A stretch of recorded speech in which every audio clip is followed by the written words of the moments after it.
and Uluru woman, Pat Anderson, architects of the Uluru Statement from the Heart. The Uluru Statement launched a landmark campaign for Indigenous recognition and a voice to Parliament. Megan Davis and Pat Anderson with today's National Press Club address.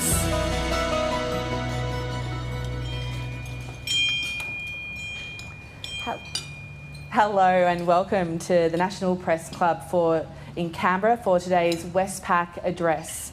I first wish to acknowledge the traditional custodians of the lands we are meeting on, the Ngunnawal and Ngambri people, who are the traditional custodians of this land on which we gather. We would like to pay our respects to elders past and present, as well as the many First Nations people attending this event. Always was, always will be Aboriginal land. My name is Anna Henderson, SBS Chief Political Correspondent and Director here at the Press Club. Our guests today are Professor Megan Davis and Pat Anderson AO, two of three First Nations leaders, along with Noel Pearson, accepting the 2021 Sydney Peace Prize for the Uluru Statement from the Heart, with their address entitled Uluru Statement from the Heart. Professor Davis is a Cobble woman, Pro-Vice-Chancellor Society and Professor of Law at the University of New South Wales. She is a renowned constitutional lawyer and public law expert focusing on the advocacy of First Nations people. She is a co-chair of the Uluru Dialogue and the Balnaves Chair of Constitutional Law. She's currently a member of the United Nations Human Rights Council's expert mechanism on the rights of Indigenous people. And this year she was appointed by the government to the Referendum Working Group and the Referendum Engagement Group. And joining her is Pat Anderson AO, an Uluru woman known nationally and internationally as a powerful advocate for the health of Australia's First Nations people. She has extensive experience in Indigenous health, including community development, policy formation and research ethics. She has served as a co-chair of the Referendum Council, and she currently serves as co-chair of the Uluru Dialogue. And this year she was appointed by the government to the Referendum Working Group and the Referendum Engagement Group. Now you can follow today's conversation on Twitter. It's @PressClubAust or #NPC. Please welcome Megan Davis and Pat Anderson.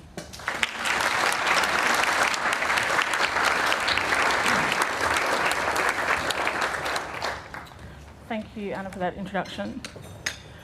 On behalf of Pat Anderson and Noel Pearson and myself, I'd like to say what an honour it is to be named co-recipients of the Sydney Peace Prize for the Uluru Statement from the Heart.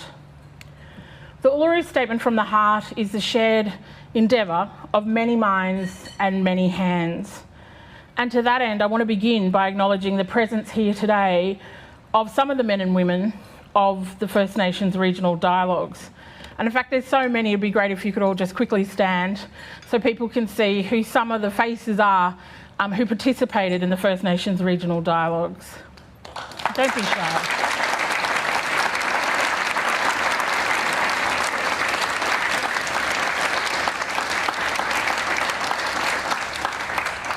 I also note the preponderance of Aboriginal women in attendance.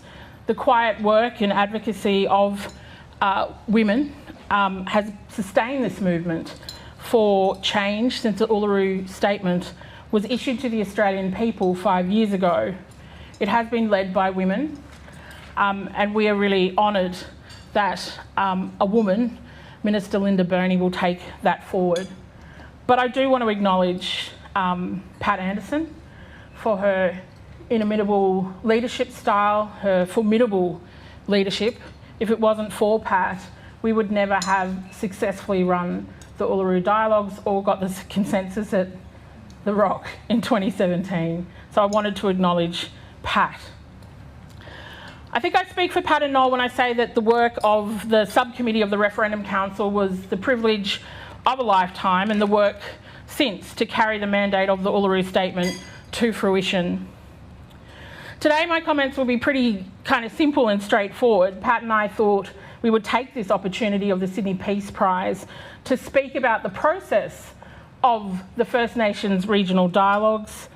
I think that's really important to convey to the Australian people about how important and generous the Uluru Statement is. And then I want to speak about where we are now in terms of the political cycle and the move toward a referendum. The First Nations regional dialogues were conducted under the auspices of the Referendum Council.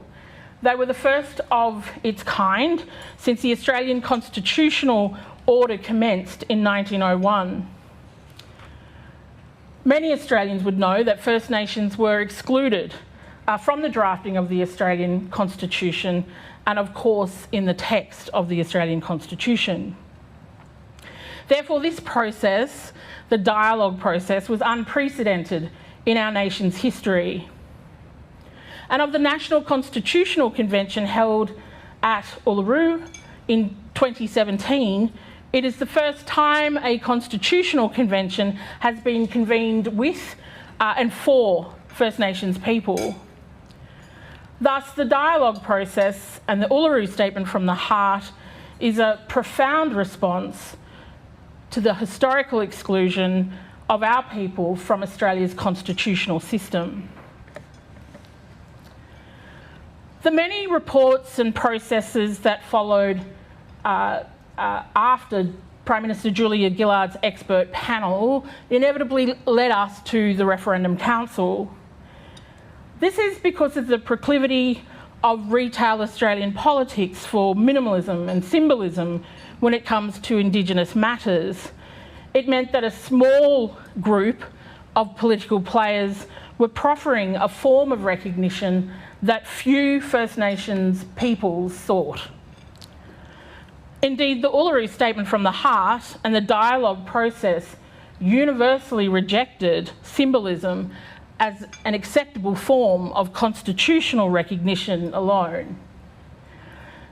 Indeed, what's interesting, having served on the expert panel and the Referendum Council, is that there is an alignment between non-Indigenous Australians and First Nations peoples in terms of their desire that this reform is not tokenistic, that this reform is not symbolic, but that it must be substantive. It must change people's lives on the ground, otherwise why go to a referendum?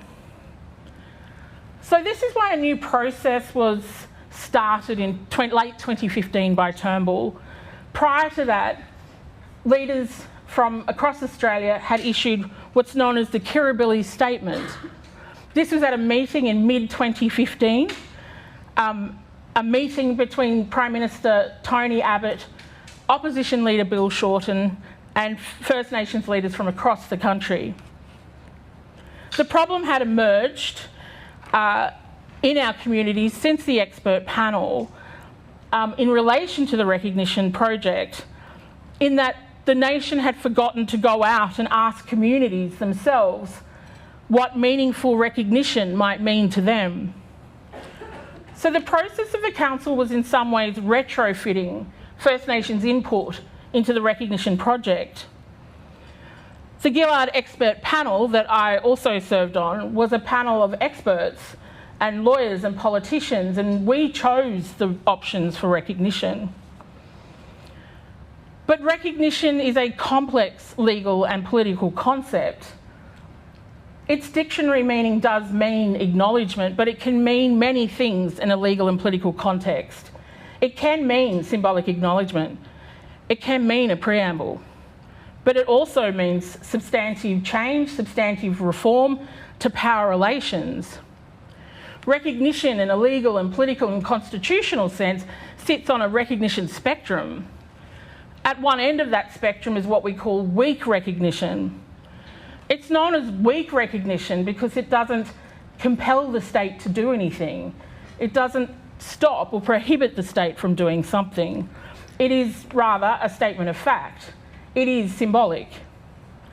At the other end of the spectrum, which is really where First Nations reside, is concrete or substantive recognition. There's many, many mechanisms that represent substantive recognition. It can be something like the Sami parliaments. It can be something like designated parliamentary seats. It can be treaty. It can be a voice to Parliament. The problem in 2015 was that the public discussion in Australia rarely rose above the dictionary meaning of recognition, which is acknowledgement. So this was very unsettling for communities because in the absence of a very clear and substantive model or proposal for recognition, advocacy for recognition was being conflated with a very minimal symbolic form of recognition. So it was that the opportunity arose with Malcolm Turnbull setting up the Referendum Council.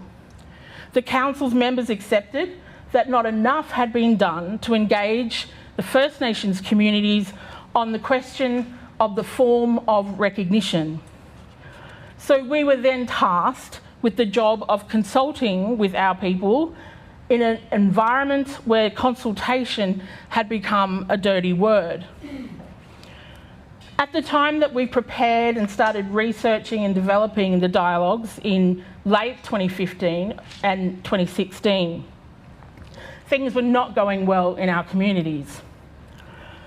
Post-abolition of ATSIC, the bureaucracy at every level of government had slid into a habit of what mob call the tick and flick consultation, superficial consultation with our people. Moreover, a Commonwealth policy called the Indigenous Advancement Strategy had been introduced.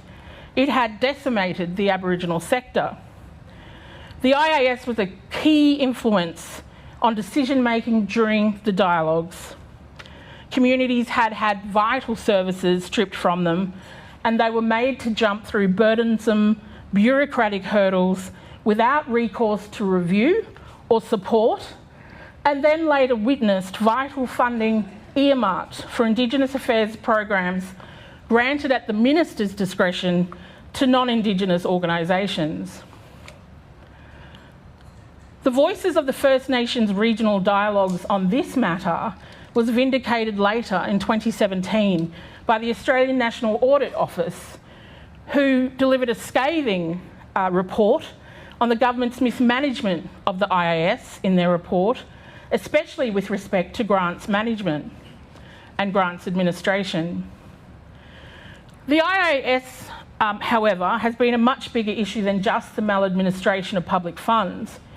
It was born out of an absence of authoritative Indigenous voices and informed by a bureaucratic and public policy rationalisation that was entirely disconnected from the reality of the lives that First Nations peoples live. So you can imagine that when Pat, Noel, I and the team went out to consult with communities in dialogues on constitutional recognition, they were not in the mood to discuss constitutional reform.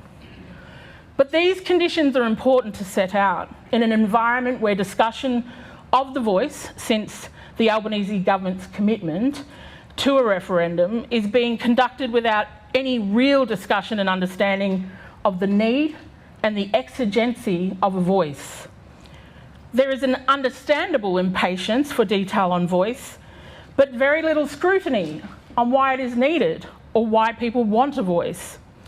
The discussion is divorced from the policy settings that plague our people's lives on the ground and subjugate our voice to the bureaucracy. The discussions and the opportunity of constitutional recognition were inextricably connected or tied to the reality of people's lives on the ground. It's why the reform proposed will provide an upfront political empowerment. It's tactile, it's pragmatic, it empowers our people. So we set about designing a deliberative process that was structured and would be replicated precisely in every site and every location. So we started off with 32 dialogues based on the ATSIC regions, but with the funding that we were given, we had to only run 12. So we designed it in a way that we would have a sample of representatives, because we cannot consult every single First Nations person or community. And the sample of representatives needed to be chosen by local Indigenous community organisations for the outcome to have legitimacy. We developed and road tested over 2016 a very tightly structured, intensive civics program, a program for the assessment of legal options, and also political assessment of the reforms that Prime Minister Turnbull and the opposition leader, Shorten, gave us permission to take out to communities. Those options were the expert panel options, but they agreed to the voice to Parliament and agreement making as well. The process was based on a number of processes that we researched. Some of it was from deliberative democratic processes and other constitutional reform processes internationally, such as Ireland. And a substantive amount of it was modelled partly on the Constitutional Centenary Foundation framework that was utilised here in Australia through the 1990s to encourage debate on constitutional issues in local communities and schools. It was adapted to suit the needs of the First Nations regional dialogues, but the characteristics remain the same as the Constitutional Centenary Foundation model. These are four key characteristics: impartiality, accessibility of relevant information, open and constructive dialogue, and mutually agreed and owned outcomes. If I can just say a few things about each of those points, because they're really critical to understanding how the dialogues functioned. Impartiality was really important in that we wanted to avoid the operation of groupthink. Too many meetings are held where the loudest in the room shouts down others and people don't get the opportunity to participate. So it was structured in a way that you had breakout groups balanced with plenary groups, so that we had the opportunity for people who were shy, introverted, didn't want to talk publicly, a lot of women who wanted to go into groups where they could discuss really substantive matters without being shouted down by any groups that might seek to push an option that they preferred. So the mitigation of groupthink was a really key point in the design. Accessibility of relevant information was important because of the many, many languages that our people speak. So if I reflect on the Ross River Dialogue, which was hosted by the Central Land Council, there were 4 different interpreters in the room, and it did make the dialogue much longer to deliver, but we flew in a week early to meet with the Alice Springs Interpreter Service. We ran through the whole 3 days. They worked out ways that we could change our language. They worked out ways that they would translate the information. And so it was really important that every single location was able to access the information before them. The last characteristic I wanted to touch upon was mutually agreed and owned outcomes. This is a really key thing about the consensus at Uluru. The record of meeting was something that everybody in the dialogue had to endorse. No one left that meeting until they had signed the record of meeting. And that's because the record of meeting captures the tensions, the disagreements, and the agreement. So everything was captured. And people had to sign off on that because our communities don't all agree on everything all the time. And there's many blackfellas in the room who are nodding their heads. We don't agree. And so the whole purpose of the process was to get to a point where we could agree on something. So the delegates to each regional dialogue were selected according to a criteria, and that criteria was to be applied by a local organisation that would run the dialogue. 60% had to come from First Nations cultural authority or traditional owner groups, our old people. That was really key because we really wanted the decision making to be robust at the end and to be really anchored in the way in which our communities make decisions. 20% of the places in the dialogue were for local community organisations on the ground. So not national peaks, but communities who are working in, organisations who are working in communities on the ground. And 20% involved key individuals from the region. We spent 2016 seeking permission from traditional owners, peak bodies and other leaders on the method. So we would travel out, show them what we were going to do, they would give us feedback, critique, and then we would modify it until we came to a method that we were happy with and community was happy with. And we ran 3 major meetings in 2016. One in Broome with traditional owners, one on Thursday Island with National Peaks, and one in Melbourne with key leaders from across the country. So we took all of that and we trialled the dialogue then at Melbourne Law School. And it was at the trial that we really discovered things that worked, things that didn't work, so we tinkered with the process and we started the dialogues in December 2016. At the Melbourne Law School trial dialogue, though, we discovered a number of things. One was we banned facilitators, so facilitation. It had to be led by local people. And those local people in the dialogues we called working group leaders, who became famously known as the Wiggles. But they were the people in the dialogues that knew everybody's name and came to Melbourne, learnt the process, and then they would come to the dialogue before so that they could run the dialogue that came after. We also banned significant leaders from the movement because of their cynicism about government and the country changing. And that wasn't great for a law reform proposal, like a law reform process.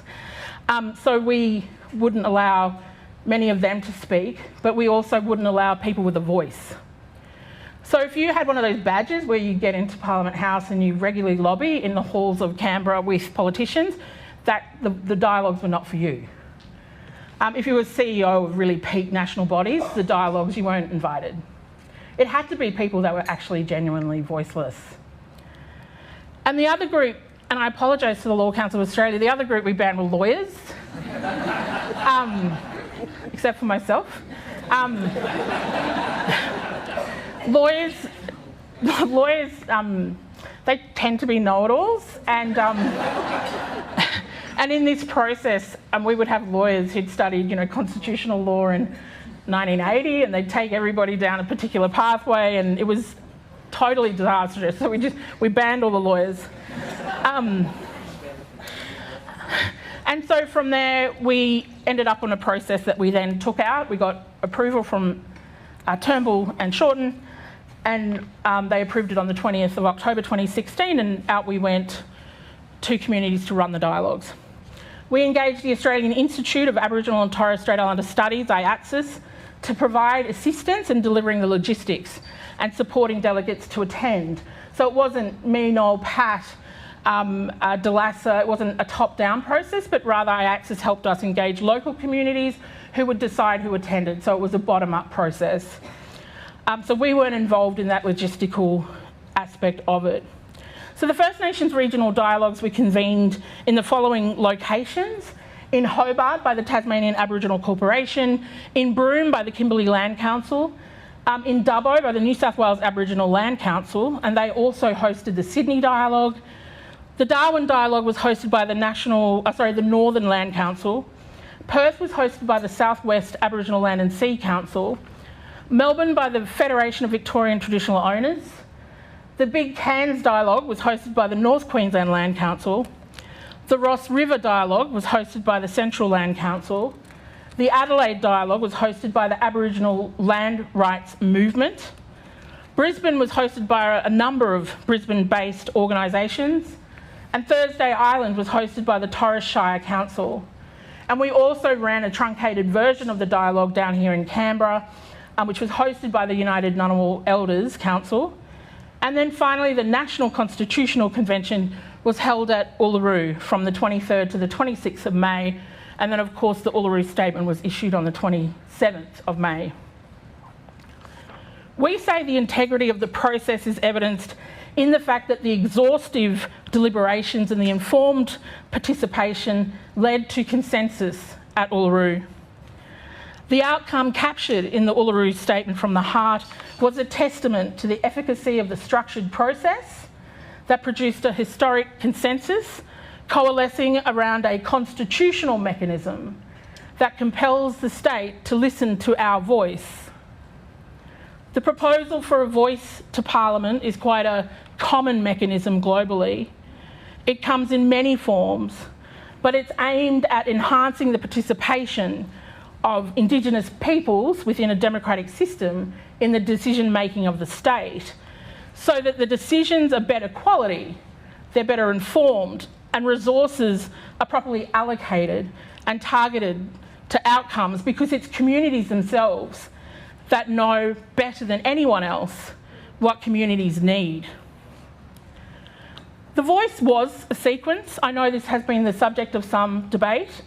The sequencing was the subject of very diligent consideration in all of the dialogues that led to Uluru. During the dialogues, delegates engaged in a very comprehensive discussion of the political and legal reasoning and logic of the voice first, treaty second, sequencing. But the opportunity on the table for us in 2017 was constitutional recognition, and treaty is not constitutional. On the agreement-making matter, there was a lot of fatigue across the continent with agreement-making.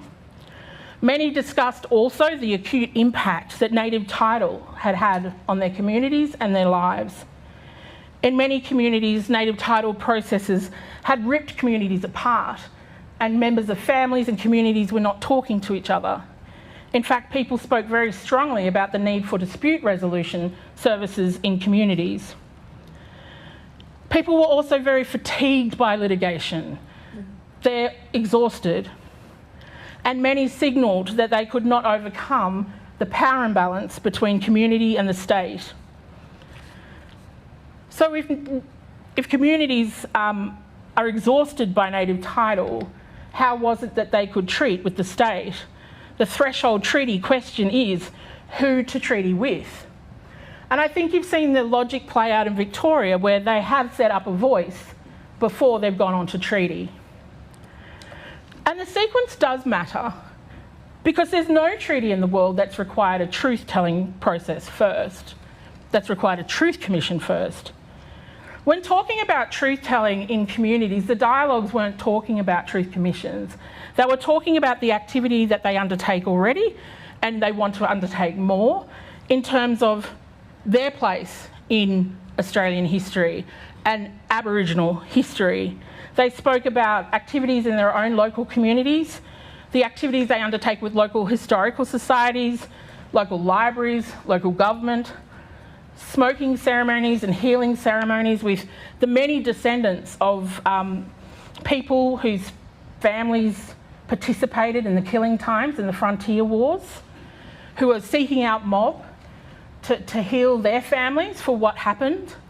So there's truth-telling activity all over this country, and the idea was that the Makarrata Commission could capture that, because one of the very strong and fierce statements made by the dialogues was that they choose when their stories go up to a commission, not vice versa, that it has to be bottom up. Truth commissions are also a kind of confection of the transitional justice theory and practice that dominates the world. It was developed in the heyday of that reconciliation era of the 1990s, where you had these Latin American countries emerging from dictatorship. And to make that transition from dictatorship to liberal democratic governance under the rule of law, they needed a process. That's where these truth commissions come from. The practice was developed and is now heavily pushed by the United Nations as one that aids peace in post-conflict communities and theoretically allows the perpetrator and the victim to live peacefully under the rule of law. But any cursory study of these across the world, and with my UN hat on, these commissions are done very frequently in countries with significant Indigenous populations, any cursory study will show that they never result in people being satisfied. I also think we can't conflate the unfinished business of dispossession in this country with the modern confection of transitional justice. I'm not sure you can confuse the two, but I do think further discussion is required with our communities on the ground in a very transparent way about how they see truth-telling happening in their communities. But there's one rule of thumb. Our rights are inherent rights, and you don't delay rights, like something like the voice. You don't delay treaty for a truth commission. They are inherent rights. You don't need a truth commission to set the framework for that. So the proposal Voice Makarrata was viewed by our people as a roadmap to peace. Many Australians come to me over the past 5 years and say it's a very, very generous offer, and it is. Our people didn't have to participate in those dialogues, but they did. They spent the first day unloading on government policy, like the Indigenous Advancement Strategy, child removals, youth suicide, youth detention, and about our exclusion from Australian history and the need for truth-telling. But once they did that, they turned up on Saturday with their sleeves rolled up and got to work. And they came up with a solution to a number of constitutional problems that no constitutional lawyer had thought of before the dialogues. That's the magic of trusting your communities with decision-making and change. The people in the dialogues did not want to be politicians. They did not want to be professional politicians. These are men and women who stay in community, live on country and choose to serve their communities for their whole lives. But they don't have a voice. The argument that's going around at the moment that somehow in 2022 we have, X number of politicians and it obviates the need for a voice is a curious one, particularly since the argument holds no weight in, say, 2032 or 2042, when we might have no politicians. Every working group in the dialogues endorsed the Voice to Parliament as a reform priority. They discussed how the Voice would operate as a front-end political limit on the Parliament's powers to pass laws that affect First Nations peoples. And they appreciated that this political empowerment model would hopefully achieve better design policies in the future. I want to turn now to where we are in the process. On election night, the Prime Minister promised to implement the Uluru Statement from the heart in full. And that night, our hearts were full. Much has been made of the Prime Minister's speech at Gama when he released a draft form of words for the nation to discuss and give input into. It's not set in stone, but it's a good beginning. In substance, implementing the Uluru Statement from the heart means delivering a voice that is capable of the following: reflecting the aspirations of the First Nations people in the dialogues and at Uluru, getting First Nations a seat at the table, a constitutionally secured and ensured seat at the table. The constitutional amendment must be legally sound, drafted in a constitutionally prudent manner, anticipating possible future issues that might narrow the operation of the voice and undermine its ability to deliver on its promise. The constitutional amendment must be capable of delivering a successful referendum with the status and functions that will provide meaningful and powerful representation for First Nations voice as a vehicle for political participation. It was always understood that we would require ongoing work on the constitutional drafting stage to find a constitutionally effective way to meet those challenges. An amendment that compels the state to give our people a voice. And we welcome the Prime Minister opening with a draft proposal to start that discussion. And that process shouldn't be used to hollow out the meaning and the intent which we sometimes see in commentary of political pundits. The political reality is that Australians won't accept changing the Constitution unless they can be sure that the change is worth making and that they can be confident about its impact. The task of the drafting process must be to meet that challenge head on and not kid ourselves with the false pragmatism of a hollowed out voice that will be rejected. Also, there is clearly detail to come on the voice that the government will prepare, but that detail is led by the work and the words of the men and women in the Uluru dialogues. What did they say about voice? They spoke about many things. They spoke to representation as nations, as First Nations, And they also said that there was no single existing entity that represented their voice. This is an important point. They were critical of peak bodies and other organisations who purport to speak on their behalf, but are never accountable back to community. So the most prominent part of the dialogues was this discourse of two-way accountability. The accountability of these organisations to community and the accountability of Parliament to First Nations.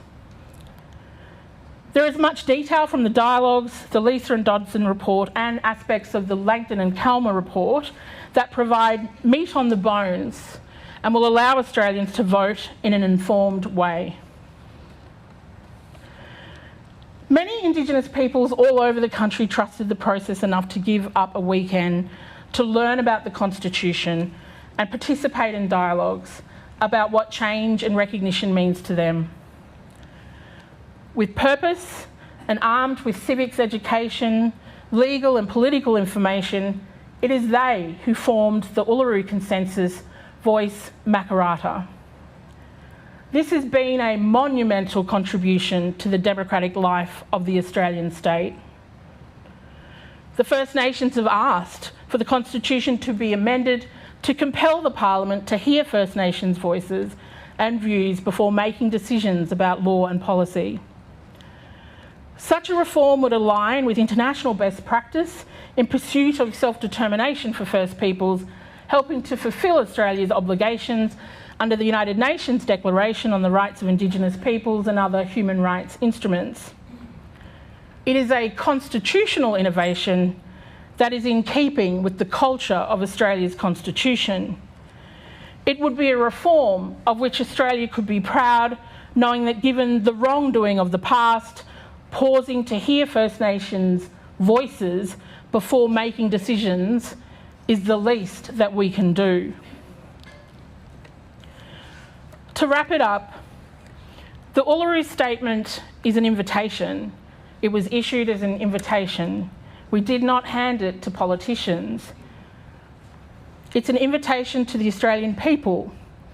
The statement is a logic about why we need a voice.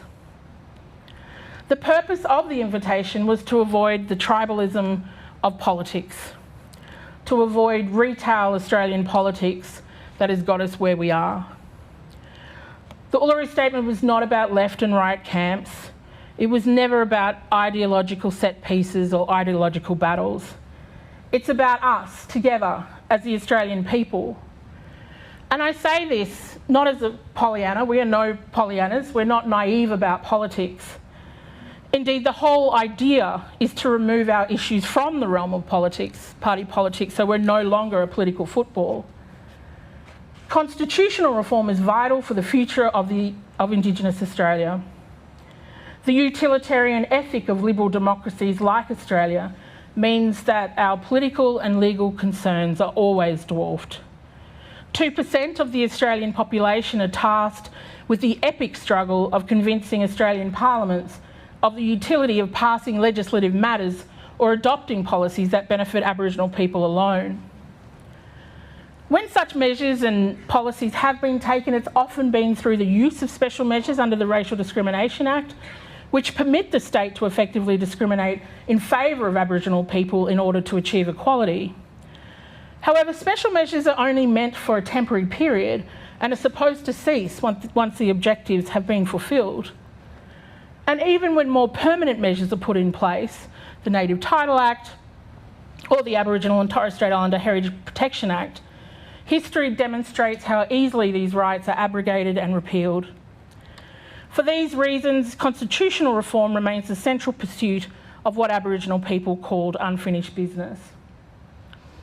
And despite everything that has happened to our people, as Noel Pearson referred to us in his Boyer lectures as the great unloved, from the invasion to the frontiers wars, to the killing times, the protection era, to the forced assimilation era, to self-determination, to the non-self-determination and unfreedom of the past 2 decades.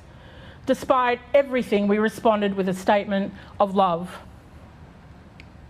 When people got upset at the dialogues, we would say, Law reform is about imagination. You must suspend your disbelief that this country cannot change. Against all the evidence, you must imagine that this country can be better. Imagine that this nation can change. And so many in the dialogues understood this because they are the children of the 1967 warriors. And we had many of the 1967 warriors in the dialogues. And they are not at all intimidated by the referendum record because, as they said, we won in 1967 and we can do it again. They believe so strongly in the goodwill of the Australian people.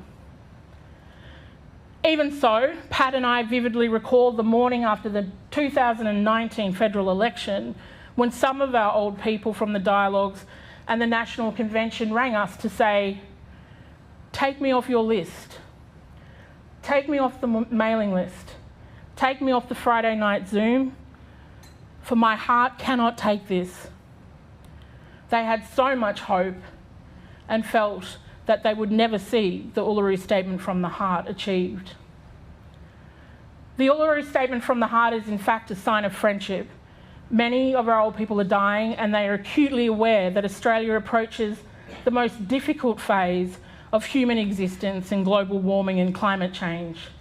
Our old people said that enough is enough and they want peace for country. In most of the dialogues, the word reconciliation was contested because it's a word that presupposes a prior relationship. They said the word was wrong because we have never met. We have never met. And this was why they issued the Uluru Statement from the Heart to the Australian people. It is an invitation to all Australians to meet with us at the Rock.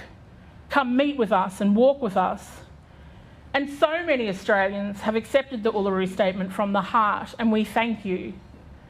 We have a national database of over 6,000 organisations who have signed up to walk with us over 5 years, and it traverses all sectors of the Australian people in all its light and colour.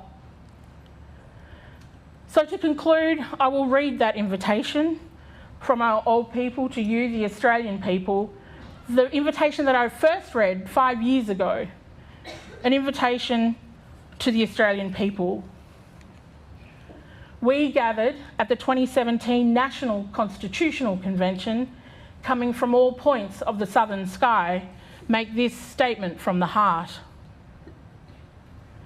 Our Aboriginal and Torres Strait Islander tribes were the first sovereign nations of the Australian continent and its adjacent islands, and possessed it under our own laws and customs. This our ancestors did, according to the reckoning of our culture from the creation, according to the common law from time immemorial, and according to science more than 60,000 years ago. This sovereignty is a spiritual notion, the ancestral tie between the land, or Mother Nature, and the Aboriginal and Torres Strait Islander peoples who were born therefrom, remain attached thereto, and must one day return thither to be united with our ancestors. This link is the basis of the ownership of the soil, or better, of sovereignty. It has never been ceded or extinguished, and coexists with the sovereignty of the Crown. How could it be otherwise? That peoples possessed a land for 60 millennia and this sacred link disappears from world history in merely the last 200 years? With substantive constitutional change and structural reform, we believe this ancient sovereignty can shine through as a fuller expression of Australia's nationhood. Proportionally, we are the most incarcerated people on the planet. We are not innately criminal people. Our children are aliened from their families at unprecedented rates. This cannot be because we have no love for them. And our youth languish in detention in obscene numbers. They should be our hope for the future. These dimensions of our crisis tell plainly the structural nature of our problem. This is the torment of our powerlessness. We seek constitutional reforms to empower our people and take a rightful place in our own country. When we have power over our destiny, our children will flourish. They will walk in two worlds, and their culture will be a gift to the country. We call for the establishment of a First Nations voice enshrined in the Constitution. Makarrata is the culmination of our agenda, the coming together after a struggle. It captures our aspirations for a fair and truthful relationship with the people of Australia and a better future for our children based on justice and self-determination. We seek a Makarrata Commission to supervise a process of agreement making between governments and First Nations and truth-telling about our history. In 1967, we were counted. In 2017, we seek to be heard. We leave base camp and start our trek across this vast country, and we invite you to walk with us in a movement of the Australian people for a better future. Thank you.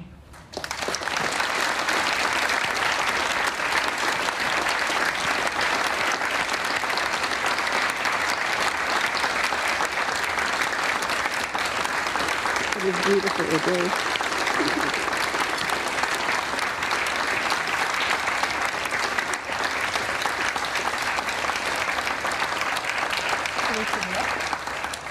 Well, Megan, thank you so much for your very powerful address and for restating that statement from the heart here at the Press Club.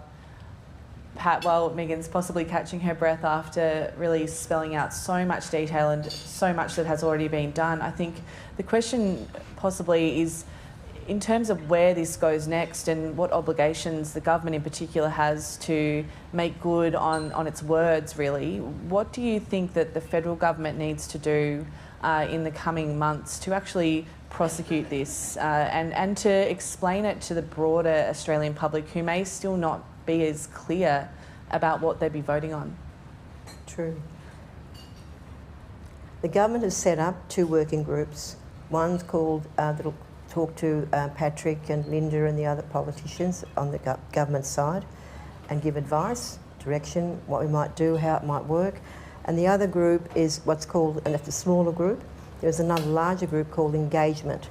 And part of their work will be how we are going to engage with the whole community over the next little while. There's no date set for when it is going to be held. There's lots of, the Prime Minister has said, as you remember, that it'll be in his first term. There's a whole lot of dates that have been put around.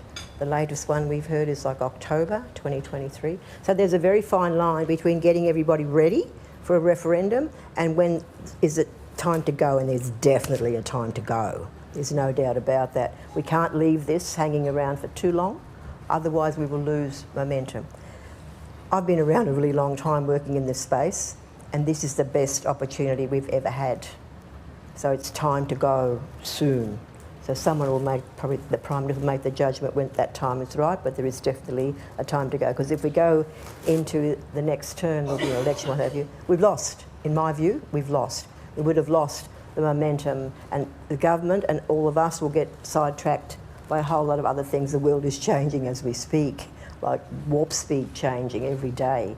So they have got these groups set up who will give them advice on how to proceed, and Megan and I sit on both of them.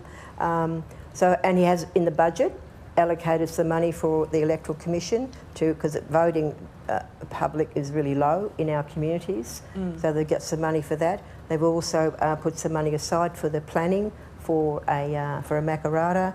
So planning, not to have one, there's a bit of confusion there. Everyone's been missing the word planning. So they are moving as quickly, I think, as they can. Yeah. There's a whole lot of work to do. We have to work out how we're going to educate the Australian population. There's a whole lot of toing and froing about that, but we need to get out there fairly soon. Most people don't understand what you've just heard from Megan. So that's another issue as well to what we're on about. A lot of misinformation. Can I make a plea while I've got the microphone? Absolutely. You have to inform yourselves. It doesn't matter in the end which way you vote, but do it with some consciousness, with some heart and with some intellect. You know, think about it. Is this going to work or isn't it going to work? Or is this the right thing to do? How do I feel about this? You know, there comes a time when you're in the ballot box yourself, where it's just you and your conscience. So get yourself ready for that time in your life, because all of us over 18, this is probably one of the biggest things we're ever going to do. And it can, I don't like to get into this sort of language that we get accused of, it's all sort of soft or what have you. It can change. You have to reimagine, as Megan has asked. You have to reimagine who we could be, who we should be. So you have to suspend that kind of, oh, you know, Australians are really about it, oh, it's never going to work, it's, you know, terrible idea. You have to sort of get over that and try to imagine what we could and should be. But great potential in this country, and now I think the time is right. The government is trying. They've got these committees of people here in the room who are involved in that as well. So we'll see. There's a lot of work to do, and we've got to do it quickly. But the Prime Minister is still holding the line that when he announced, you know, that he would implement the Uluru Statement in full at the election when he was first words he said as a new Prime Minister, which was very, let's see. You know, we've all been disappointed before, but so far, it's looking okay. Well, let's go to our first question from the working press. John Paul Janke. Great to see you both again. My question really is about elected structures. We've heard commentary about previous elected bodies like ATSIC, the Aboriginal and Torres Strait Islander Commission, characterised as corrupt or mismanaged as a way of really discrediting the voice. Now, while it's a throwaway line, of course, it's without substantial clarification. It seems to be generally accepted now that elected structures have been corrupt and mismanaged. Do you think that there's a widespread misunderstanding of the actual roles and responsibilities of Indigenous elected bodies? And in asking that, what do you think were the major achievements or benefits of elected structures like ATSIC? Do you want me to go first? And then You go first. We're both going to answer. Yeah. Megan's going to go first.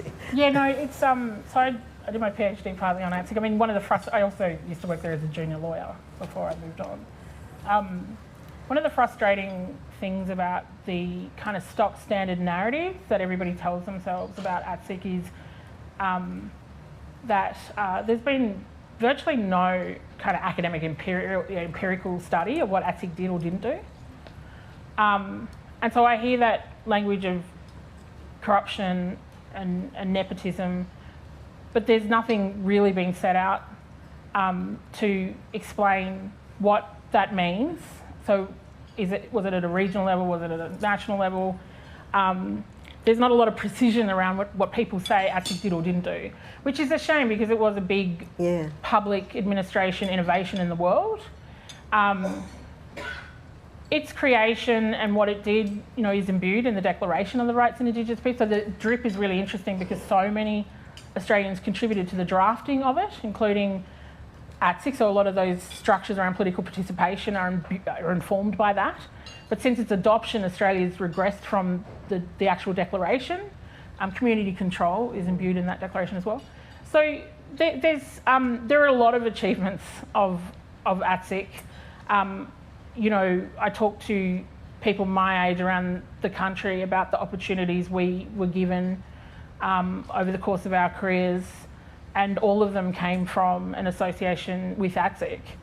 I know when I went to Canberra, there were these incredible Aboriginal women who just really nurtured my professional career, like Jackie Oakley, who's, you know, over in WA, but was the senior exec, Sonia Smallercombe, these amazing women that would come and mentor you and provide you with opportunities. I think for women, it was really important. But having said that, there's an Australian National Audit Office that then went and audited whether ATSIC was meeting the needs of women, and found from talking to women that it didn't, and then had a whole raft of really fascinating recommendations about what should be implemented into the structure to make things better for female voice. And I suppose the point I'm trying to make is there's a whole lot of work around this that it just escapes any analysis or scrutiny when there is public kind of focus on ATSIC, what it did and didn't do. But when we ran the dialogues, and I'll hand it to Pat, we heard nothing but an overwhelming sentiment from people on the ground that their lives had been very, very difficult since ATSIC was abolished, that it was ATSIC regional councils and local people that they went to when they needed help, particularly people in regional and remote communities, and that bush infrastructure, when it was stripped, contributed to the deterioration of those communities. And it contributes to people's feelings of voicelessness and powerlessness. So ATSIC, there was in the dialogues, people actually said that, you know, they'd been shamed into not talking about ATSIC and not talking about the merits of ATSIC because of these myths that you were talking about. That's not to say it didn't have problems, but ATSIC was never not open to that. There was a massive ATSIC review done at the tail end towards it being abolished. Really amazing ideas, including from Jackie Huggins, about how to include women and gender within the framework of that institution, and instead they just abolished it. But I'll hand it to you if you've got something to add. Just a little bit. I'll just follow on from that. In the dialogues, people talked about there's been this huge gap. We have no place where we can go and have conversation, whereas at ATSIC we did. I was running a community-controlled organisation in Danladilba, the local health service, and we were fighting with ATSIC all the time. But the doors were always open. We could go in there and, you know, take our aunties and everything and sort of stand over them, and it was really good. It was very lot of interaction with people on the ground, and people miss that, and that said time and time again as we went to the dialogues that people missed ATSIC, and it's true. In the political arena, we haven't had a voice. We've got no one place to go to. There's been this huge vacuum since ATSIC got abolished like it did, and that was another reason why people were talking at the regional dialogues. The only way we can get any progress here is to use their law, their big law. We got to go there because everything else I've sat on a million committees, as we all have, you know, most of my life. And they said, we got to go to the big, and the big law is the Constitution. So we use their law to get what we want, to convince them to help us. And they talked about ATSIC in an afternoon. The current minister just signed it away, as it's done with all the other organisations that we've set up. NACC, NAEC, and I've sat on most of them. They all just disappeared in a puff of smoke. That's got to stop.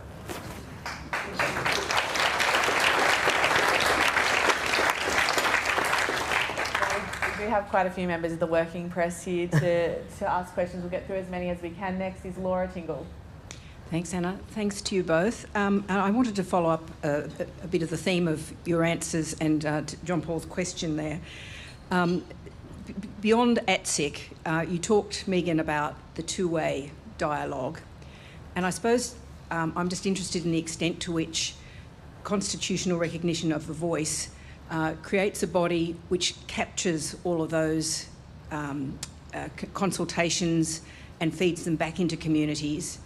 And I wonder the extent to which, as you also talked about the degradation of basically black governance over the last 20 years, really going back to John Howard, the demolition of all of those bodies, their sort of sidelining.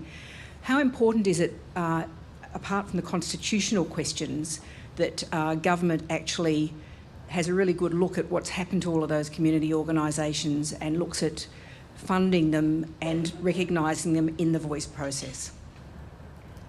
Yeah, so on the first question, what was it about again? It was about... Sorry, it was about... the accountability mechanism. Accountability, so, I mean, I would... making the voice the centrepiece that can report to government on what's happened to these bodies, apart from anything else. Yeah, I mean, part of that will be, I suppose, imbued in the amendment, but a lot will be set out in legislation. So in the ATSIC Act, for example, there was a recall mechanism, meaning people could recall members if they weren't representing them properly. And the recall mechanism was really supported in the dialogues. The idea that if someone wasn't coming back to community, wasn't coming back to mob and saying, well, this is what I'm saying in Canberra in your name, this is what happened in the budget, this is what you're getting or not getting, or this is what I've done, etc., that if people weren't satisfied with that representation, then they could have a recall election and bring them back in and elect someone else. So that accountability was, really, really prominent. But it would be dealt with in legislation. The second question? The second question was about the sort of state of governance itself, which is sort of separate from the constitutional question, but will come flowing out of it if those bodies are part of the voice structure. Yeah, I think that's a big job for government and the agency to determine what that looks like post this reform, because I think it will radically transform a lot of the way people do business, but also those organisations. I think there was a piece by Chris Kenny in The Australian, I think that was really good, that kind of just said it. I mean, of course it's going to change the landscape. Some organisations will stay and some will go, but that needs to be worked out with community in terms of design, because I suspect post a referendum you would need another kind of design period to talk to mob on the ground about what they think is required in that legislation and in that design.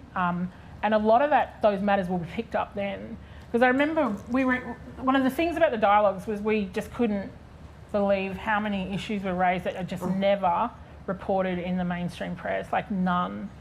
And just how we'd gone from, decades ago where there was quite forensic reporting on Aboriginal affairs to now where it's not as forensic. And so there are a lot of really complex issues on the ground, but ones that need to be dealt with in I don't know when, but it's certainly it's a restructure, right? It's a structural reform, so it will change the way things happen and how business is done. Did you want to add anything there? I think the press you have a really important job to do here, and a responsibility as well. Sometimes a lot of the stories is one-sided. Often it's really clear the journalist really hasn't got a really good history background. So you need to be a little bit more agile, a bit more energetic about getting to the truth of issues. And I have this romantic view, you see, of the role of the journalist in any society. It's your job to inform us and keep us informed and keep us on top of the issues of the state and how it's operating and all of its citizens. So I think there's a responsibility there for the journalist to do the best they can and to rise to this occasion, because I think this is only going to happen in our lifetime. I hope it happens this time, because I won't be around. We don't want to leave it to our grandchildren, because we're not going away. Believe me, we've been here for the latest figure I read was 100,000 years. So we've been here a really long time. We ain't going nowhere. So at some stage, you're all going to have to deal with us. So, and the journalists can help. The journalists have a really important role to play here, and I know there are lots of them today, and we do respect you, but you just got to do your job a bit harder. A challenge for all of us, and Lisa Vincenta will now answer that challenge. Take that on board. Professor Davis, you spoke really powerfully about I guess just the sheer amount of hope that so many Indigenous Australians have vested in the outcome of this referendum, and that it is a success. So can I ask for your reflections on, I guess, just the magnitude of what is at stake here? We all know how extraordinarily difficult it is to get constitutional change in this country. So I guess, to your mind, what is the potential consequence of failure here? What impact would that have on the relationship between Indigenous and non-Indigenous Australians? And I guess what would rejection of the voice say about Australia? There's been this thing in our campaign since we issued the Uluru Statement from the heart, and that is every time someone said no, we've just pretended it was a yes. And so from Turnbull to Morrison, we'd be like, oh, that looks like no. No, it's a yes. It's a yes. So we kind of have always operated in that way. Our mind frame is one that we don't contemplate failure. So I know it's a favourite question of the press to ask about failure and what will happen and what it means for race relations. I mean, my response would probably be look at race relations now. And I'm not sure in some of the things that we're seeing currently in the press that, you know, it could go any lower. I don't see this as failing. We can't, because you don't participate in law reform by thinking it's not going to happen. I mean, I'm a constitutional lawyer who's worked in the space for 20 years, so I'm well aware of the record. I've taught it for 20 years, 8 out of 44. Everybody quotes it to me. People come up to me all the time now and say, do you know? And I think so we know. So when we did the dialogues, though, it wasn't just, oh, we're going to a referendum, what do you want? We talked about, do we want to go to a referendum? But as I said, and as Pat knows and others in the room, there was a really strong confidence among our old people that this was easy. I don't mean it like that's flippant, but that this could be done because they had done it. Yes. And they talked about how they did it. And we do talk about perhaps not over-relying too much on social media and digital media to get this done, that in fact this is a relational thing between Australians and our people, and that it's going to require a lot of feet on the ground like our people did in the 1967 referendum. So, I mean, yes, like anyone in a law reform process, I'm awake most nights thinking about it. My team knows I don't get much sleep. So I think about it, but it's not something, I don't think you can do this kind of project going into it thinking that it's going to fail. Do you want to add something? No. Yeah, I think our people, I mean, I think generally people see it as a, one of many structural reforms that need to be made to improve the situation in terms of structural powerlessness. So it's not the be-all and end-all, but it is the most significant thing that you can do in a system to change, because it's the Constitution. So it anchors this particular voice in the Constitution. You can't get anything stronger, which is why we're going for it. Thank you. Now we are up against the clock. We've got Sarah Ison next. Sarah Ison from The Australian.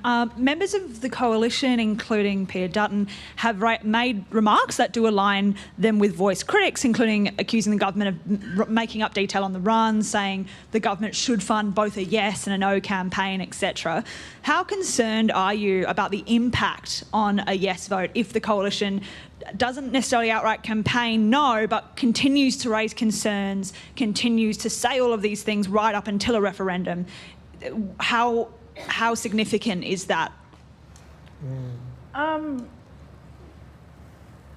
think two things. One is that's in some ways the job of an opposition, is to raise these questions, and questions about detail, etc., are perfectly legitimate questions. I think on the bipartisanship question, I think there is that calculation that people make that, 8 out of 44 had bipartisanship, and therefore you must have bipartisanship, although 4 of those questions were at one referendum and 1 didn't have bipartisanship. So it's quite a lower threshold. But the last referendum was 40 years ago when we had no social media, it was all newspaper. And who knows what a radical impact social media is going to have on the discourse. So I don't know about the yes-no cases. I don't know where that's headed, but our job is as First Nations peoples with the Uluru Dialogue, with the leaders that were at the Rock, and we've worked on this for 5 years. Our job is to keep talking to the Australian people about what it is, what it accurately is, what we're seeking to do, and I guess leave the politics for the politicians, because the whole point of the Uluru Statement was to get Australians to help us to push the politicians because of the policy and legal inertia that you get in Australia on big issues that Australians actually want change. That was the last election, right? That was a very clear indication from the Australian people that they wanted action on corruption and integrity, on climate change in Uluru. So that's why we issued it to Australians. So I think having Peter Dutton on board would be a good thing. But I don't think we're there yet. There's no date for the referendum. I think people are impatient for detail right now, or impatient for him to make a decision now. But I think, you know, we've been on this journey for 5 years, and we know that every day changes, and we just take one day at a time. So, you know, I think they'll come around to it in their time. But I have to say, in the work that we've done lobbying, there's strong support from members of the LNP. So we'll wait to see how it goes. I don't know, do you want to add anything? It can pass without bipartisan support. Do you think we could still achieve a yes vote? We're not there yet. Like, this is a live law reform process, so it's really difficult to just make judgments like that and speculate. You just can't. Every day is different, and we'll wait to see when the bill is prepared, and there's probably there'll be conversations before there's a lot to run. It's November. And so there's a lot to run before now on a referendum bill, yeah. Our final question comes from Tom McElroy. Thank you for your speech. Professor Davis and Ms Anderson, you were architects of the question that the Prime Minister released at the Gama Festival in July. It was posed as a draft question. Do you expect that there will be changes to it? Have you received feedback that it could be changed? The Prime Minister and the Minister have been really clear that it is a draft, so presumably it'll change. So it's been put out for comment, and presumably people will comment. The AG has set up a group, an academic group of lawyers, to look at it, that I'm also on.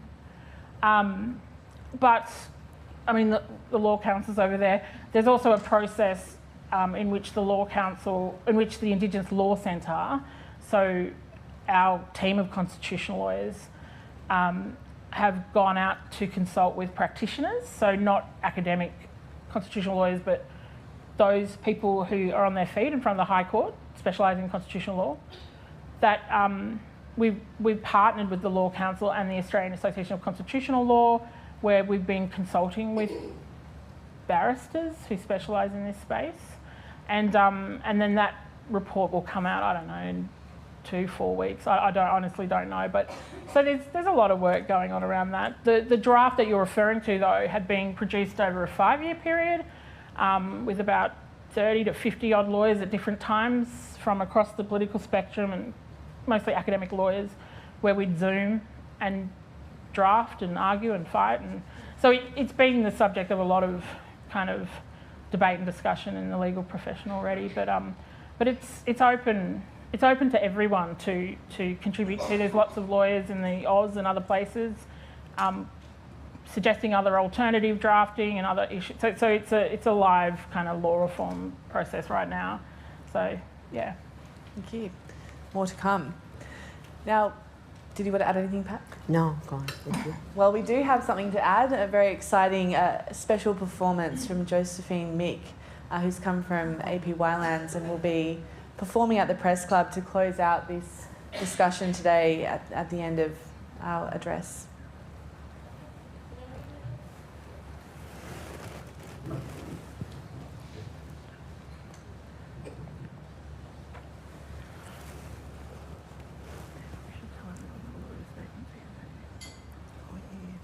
You could tell people Uluru Statements down there. Sorry, the Uluru Statements.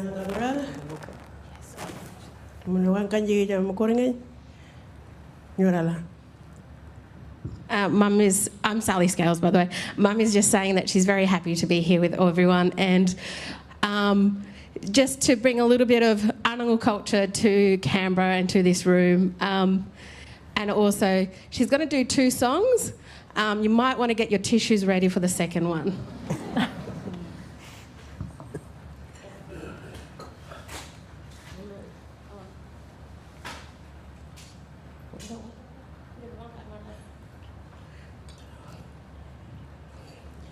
Ulurunya, ulurunya, ulurunya, ulurunya, nyuruh pangana bauan gereku. So that one was brought over, so it was, so Indigenous rangers had gone over to Canada and came back with the beat from the Pow Pow, and then the translation is Uluru is yours, Uluru is mine, it's all of ours, and it's same with the Uluru Statement from the Heart. Ulurunya, ulurunya, ulurunya, ulurunya, nyuruh pangana bauan kereku. Nyana nawan karang kulini, ulurunya. And then this second one is a song that was made around the conservation of black-footed wallabies in Central Australia. And during that process, the black-footed wallabies, the mothers who were in the hills, started squealing and crying for their babies that were taken away. And during this process, the women who were part of the ranger program realised it's the same conversation we have for the removal of our children from our communities, and that's continued to happen, even though there was sorry said in 2007. So it's a very emotional song. I don't know about it.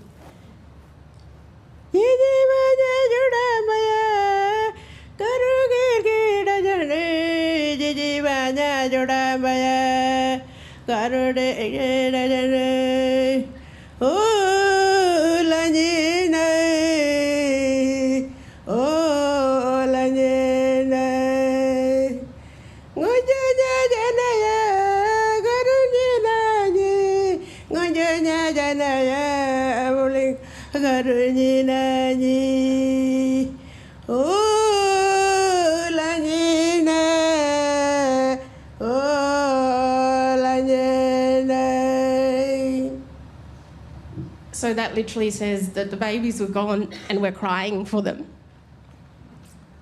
Wow. Well, on that incredibly powerful note, thank you so much, Josephine. Mick, please also thank Professor Megan Davis and Pat Anderson AO for their being here and sharing with us today.